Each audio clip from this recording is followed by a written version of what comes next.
if you make an effort, I'm very aware of it. It doesn't have to be right or wrong, but don't just, now the minute I say that in one of the classes I had before, this one student always wanted to talk and everything he said was wrong. He just wanted to make it, that's not the point. Do not monopolize the air time, okay, so, just raise your hand so everything is in order, so I could ask you a question, so. Now, how many of you know what is economics? If I were to ask you today before I take this class, I ask you, what is economics? What would be your answer? Money and trade. Okay, you're Taylor, yeah, of course, yes. Money and Trade. trade. We do cover that, but that's not quite the definition of economics. What about another definition? What comes to mind? Yes. You should be, well, this is the one with Christina, is that right? I like the spelling. Tell your mom and dad, yeah, it's so creative. Christina, yes. Is it along the lines of like decision making? Oh, yes. Decision making, very good. Very good. I picked the wrong one because you got syllabus. I meant to. Okay, so economics is about decision making. Let's look at our first slide very quickly. We're doing chapter 1 now. Okay, chapter 1 is to tell you how to think like economists. So this is like an introductory chapter. So as you can see, now again, there's no way for you to copy everything because I go pretty fast sometimes. But if you have your book with you, that helps a lot. Because all those definitions, I'll point out where they are. And if you copy or take notes from what I write to you. And of course, all those things you could download in advance and bring it to the class and add to your notes if you like. A lot of students do that, putting about 6 slides per page. And now if you take notes, use keywords because there's no way you could copy word for word for it. So what is economics is to study how people make choices, okay, decision making as Christina said, under the condition of scarcity and of the result of those choices for society. Okay, so it's about decision making.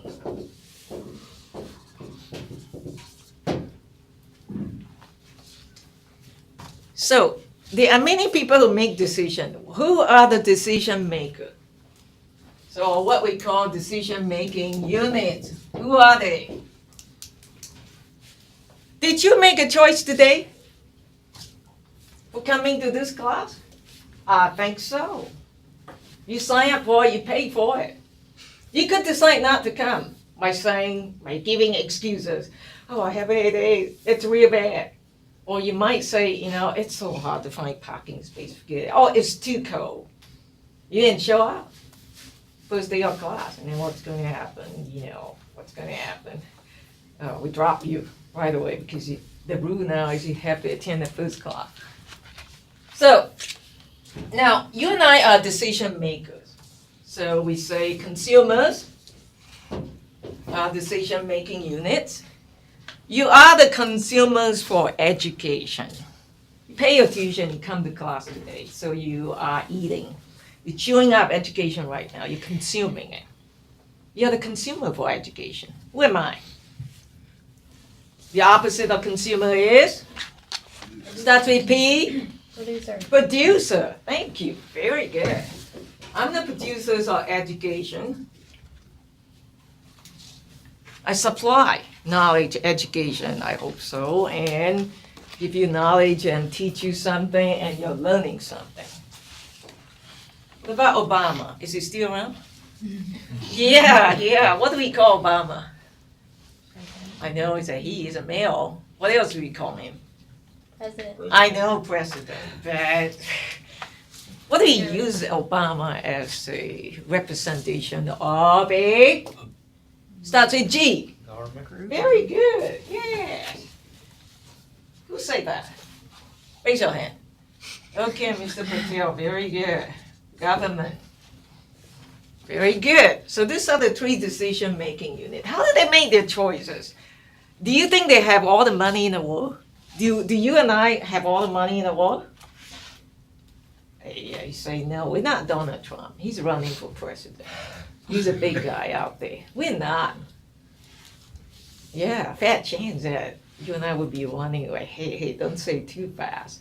You never know. I just want to say if you become president of the United States someday, don't forget me. Okay, we have this statement now. I just want to say that up front. Okay, so the government, these are the decision-making units. We make choices based on some sort of resources. When you hear the term resources, what comes to mind?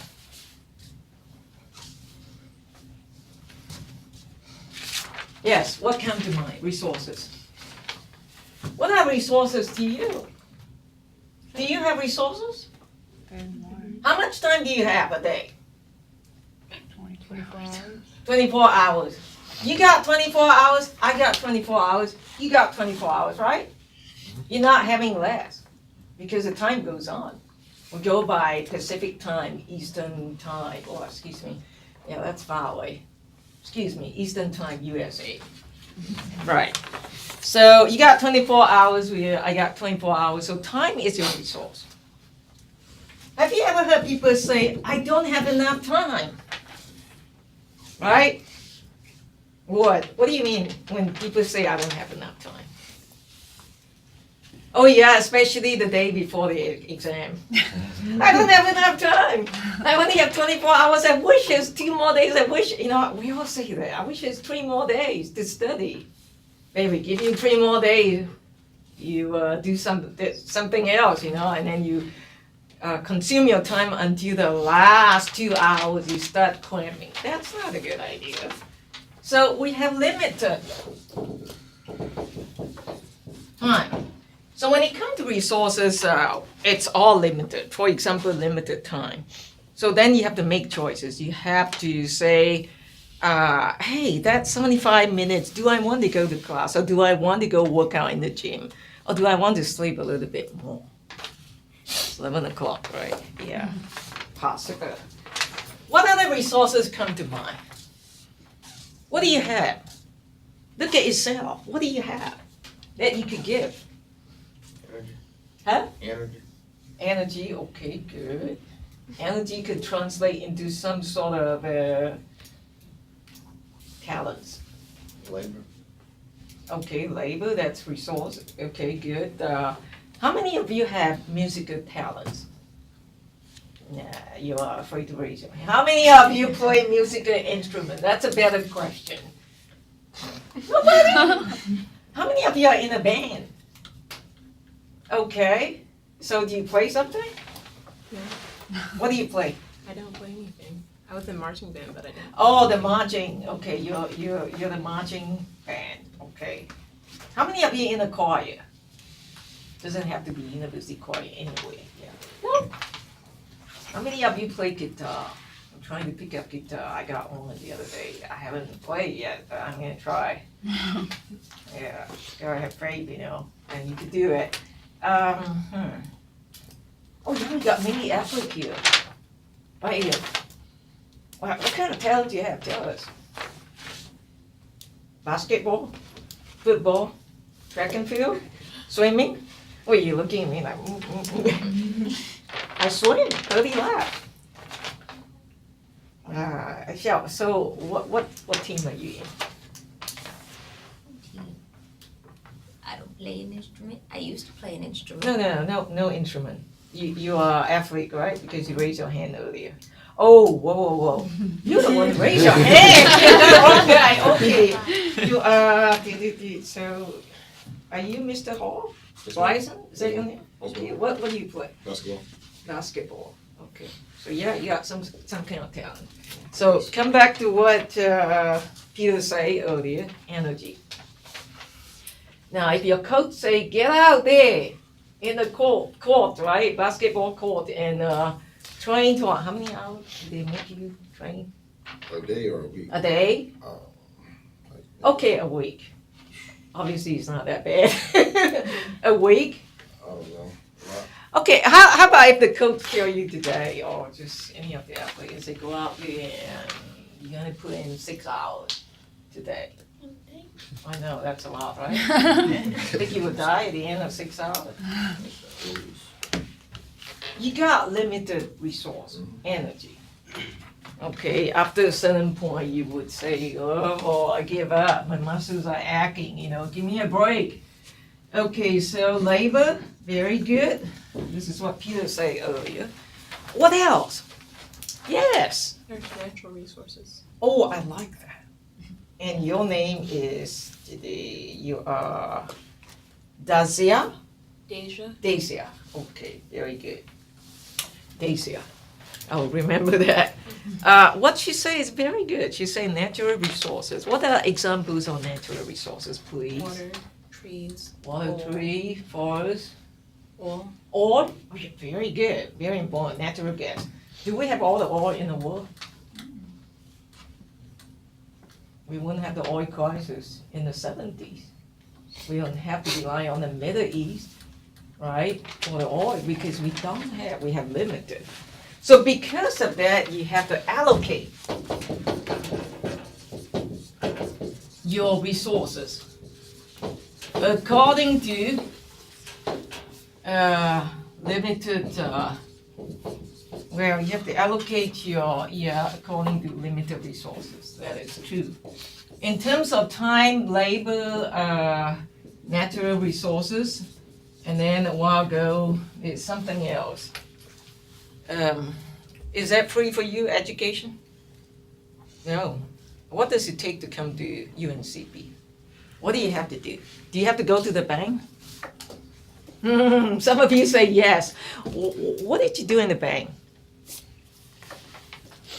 In order to have education, you take out a loan. Wow, that sounds familiar. Yes, capital. We don't have all the money in the world like Donald Trump has. So you have to take out a loan. You got to have some capital.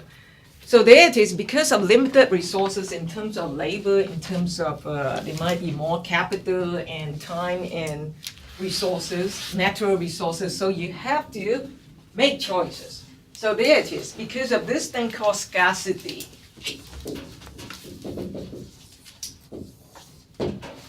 Means we don't have enough. So therefore, you have to make choices.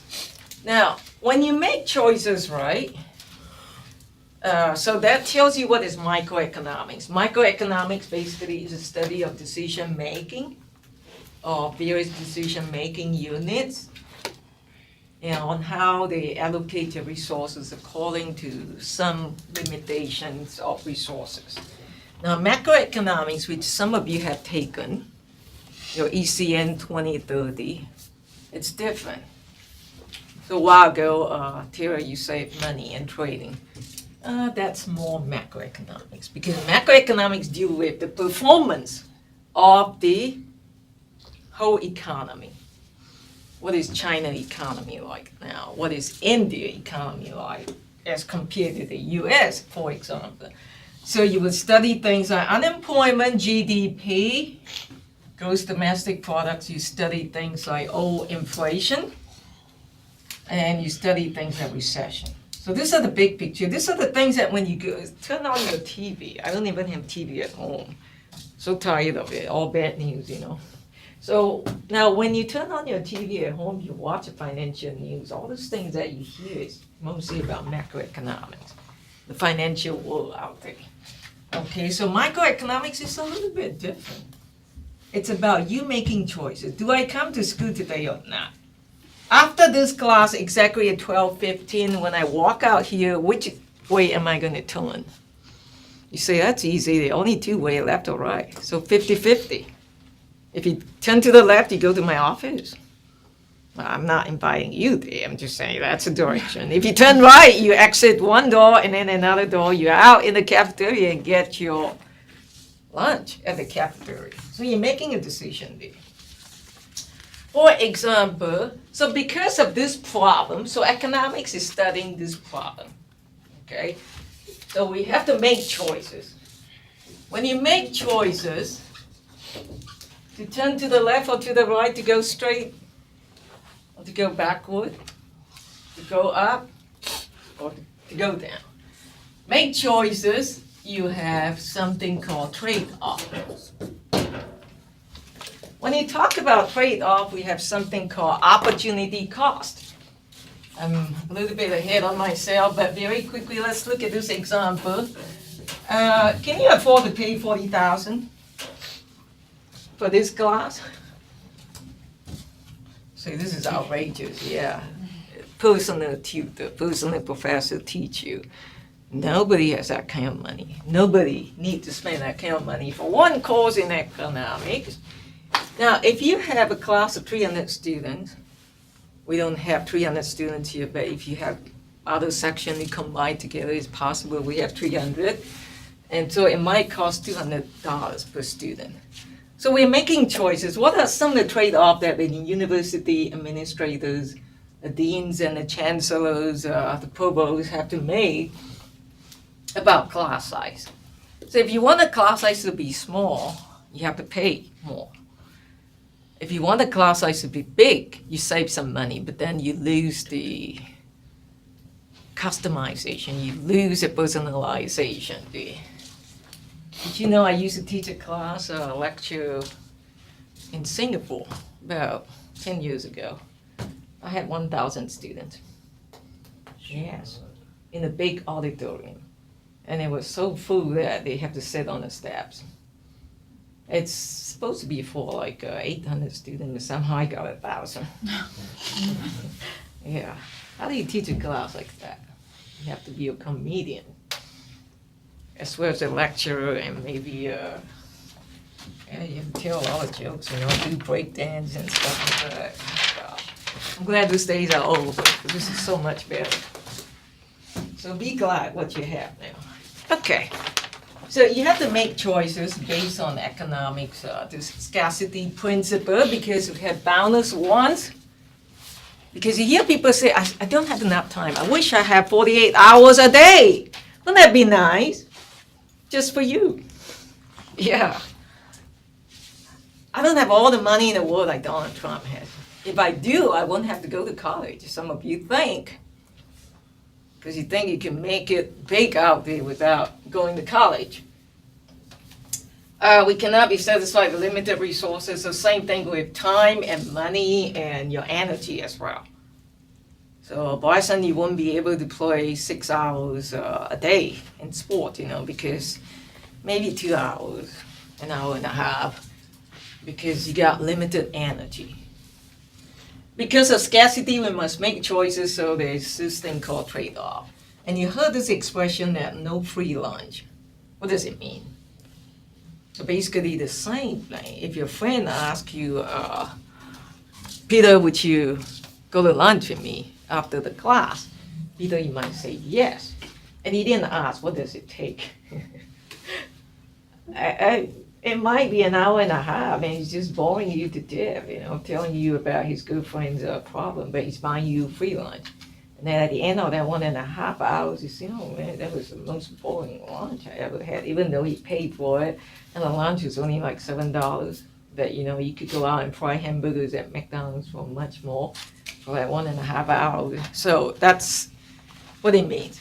Even though you're spending time there, time is money.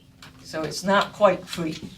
So because you have wants and you have unlimited wants, or boundless wants, you have limited resources, and we got scarcity problem, we got to make choices there. So I want to introduce something called cost-benefit principle. Yes. This is something so exciting because every day you're making that decision based on that principle without even realizing it. So there's two things. One is called cost and one is called benefit. Yeah. This is the one that you smile. This is the one that you say, not so good. So economics is all about this smiling face and sad face, believe it or not. 50-50 a lot of time, to the left or to the right. Okay. So according to cost-benefit principle, if you have your book, that should be in your side definition. An individual or a firm, a producer or a society or the government unit should take an action if and only if the extra, see, we underline the word extra, benefit from taking the action are at least as great as the extra cost. Give you an example here. In this example, we asked you, should you walk downtown? I don't know how far this downtown thing is to save $10 on a $25 computer game. So now we're making a decision. Let's see how we make that kind of decision. So first of all, to make that decision, you have to find out what is the cost, what is the benefit, and then you calculate it. That's your homework problem. Okay, I'm giving you hints now. I love to drop hints for homework problem, but a lot of time, well, if you pay attention, if you make note, you will do well. You get my hint. The benefit of going downtown is $10 because, hey, you're saving $10. The cost of going downtown, what is it? It's the dollar value of everything you give up to go downtown. And maybe the walking distance, okay. And on a hot summer day, 98 degrees, that cost will go up. On the rainy days, it takes more effort. That cost will go up. It's not going to be like the same, all the time, depending on the circumstances, the condition, the weather conditions sometimes. Now, how do we estimate the cost? How much could someone have to pay to walk downtown? Let's just say we give you that number. We say, how about if you could walk downtown for $9? We're going to put $9 here. Very simple. But you know that the benefit is savings at $10. Negative. This is a positive. Okay. So the benefit exceeds the cost by how much? $1. I hope you could do the math. Is that obvious? Oh, come on, go ahead and tell me, yeah. 1. See if you're paying attention. 1. It's a plus 1, right? That's your economic surplus. Write this down.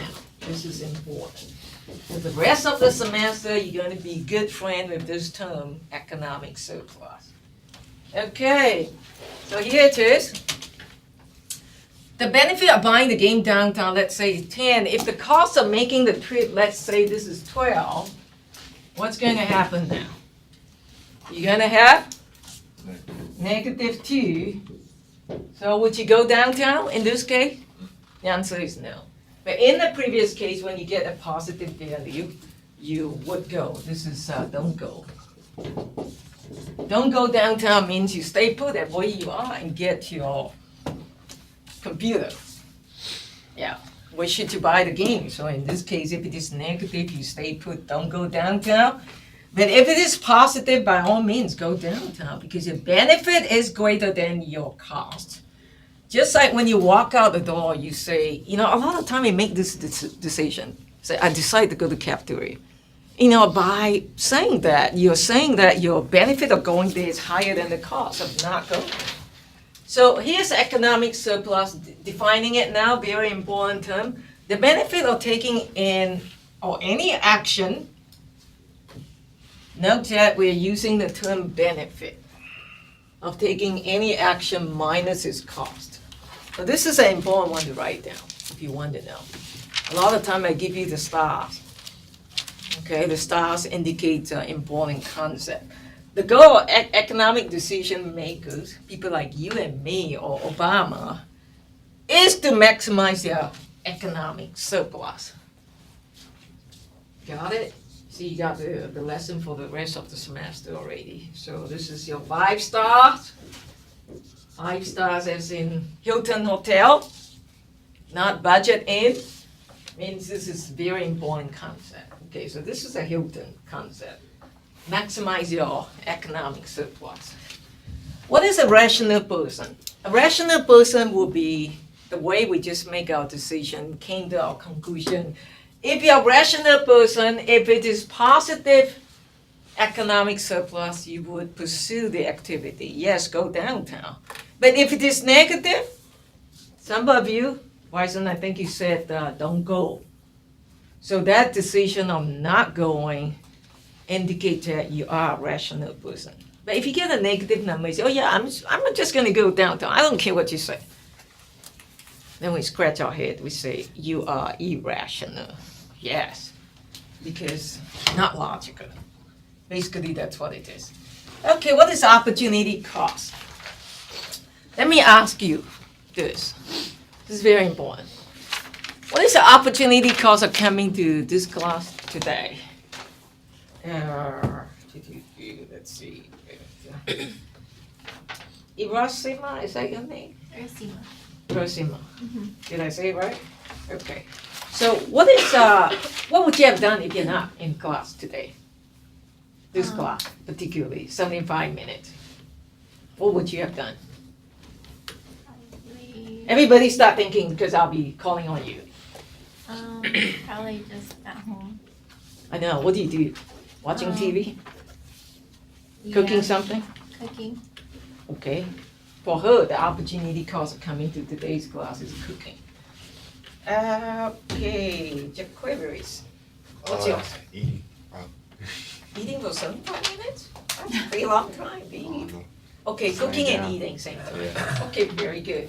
What about other people back there last row? Morgan, how about you? Sleeping. Sleeping? Okay, very good. Is that Japat? Is that how you say your name? Japat? Did I say that right? Okay, Mr. Billing. What would be your opportunity cost? Cook. To cook also? Well, everybody loves cooking in this class. How about bringing some food next time? Nobody mentioned anything about earning. You could be frying hamburgers in McDonald's and earning like minimum wages. Alright, so that's your opportunity cost. So let's go back to this. So the opportunity cost is the value of the next best alternative singular, not plural, that must be foregone to undertake an activity. It is not a combined value of all other foregone activity, just the next best one. In other words, your opportunity cost, as we have discussed in the context we just talked about by giving example from various students here, is not sleeping, eating, cooking, forgot what's the other one, or frying hamburgers at McDonald's. That was more like my example. It's not a combination of it, but it's only one. Hey, because it's only one you. You don't have clones to carry out various activities at the same time. So for you, Irasima, right? It's to cook a nice meal and to eat. Okay, so see, that's one activity, singular. So because this 75 minutes, you'll be doing something else. And then for Morgan, you'll be sleeping. So it's not sleeping plus eating and all that, because there's only one you. You cannot possibly do all the activities. So remember that, because this is going to come out on your test. Hey, I just dropped an important hint there. A definition there. Well, there's an opportunity cost of buying the game downtown. We're going to skip that because that would be, you could do anything. The role of economic models, okay. Now in this class, we're going to look at economic models. When you hear the term model, this is not the attractive model you see out there, okay. Model is talking about what you use to study a concept. So in economics, we use model. For example, we use a lot of graphs. By the way, how many of you, please bring a calculator in the next class. I forgot to mention it's on the syllabus because I will be doing calculation in class. Yeah.